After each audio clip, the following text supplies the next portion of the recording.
Welcome. This is Dr. David D. Shine, and this is what we call Saving America, regular reports that we provide to our viewers and listeners, since we do both webcast and podcast. And this segment is one that we call In the News. And sadly, we've got some tough news this week. We've had some incredible flooding related to Hurricane Ida, not just in Louisiana, Mississippi, but up the East Coast.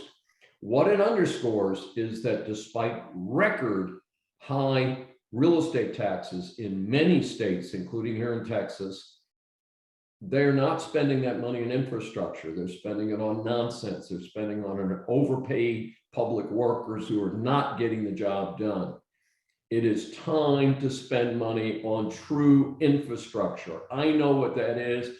All American taxpayers know what that is. Roads, bridges, and drainage. That's infrastructure. And if we're going to spend one nickel on the so-called bipartisan infrastructure bill and that ludicrous $5 trillion socialist mess behind it, the answer is absolutely no. Time to build infrastructure, fix our aging and broken roads, bridges, and drainage systems. Nothing else. No dollar should be spent anyplace else until we fix this country and fix the things that make a difference. We cannot defend this country if we do not do that. And it is time to start thinking defensively. Also in the news, the Supreme Court has allowed evictions again, overturning the Biden administration that admitted that they didn't have the legal authority to do it.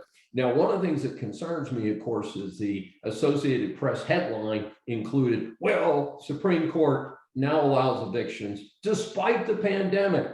Folks, this has gone on for 18 months. They have been stealing, the government has been stealing from landlords. And despite the popular misconception, there are a lot of individual landlords, including yours truly. And I am not a wealthy person. I am not a big corporation, but I am a landlord.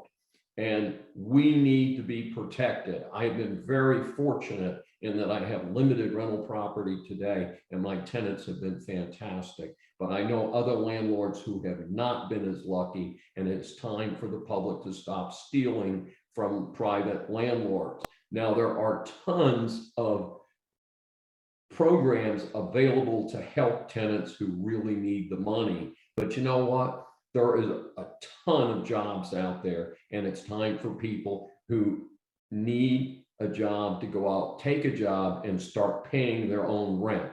They should only be using public services if they are unable to work. And I think that is a small percentage of the people who have deliberately not paid their rent over the last 18 months.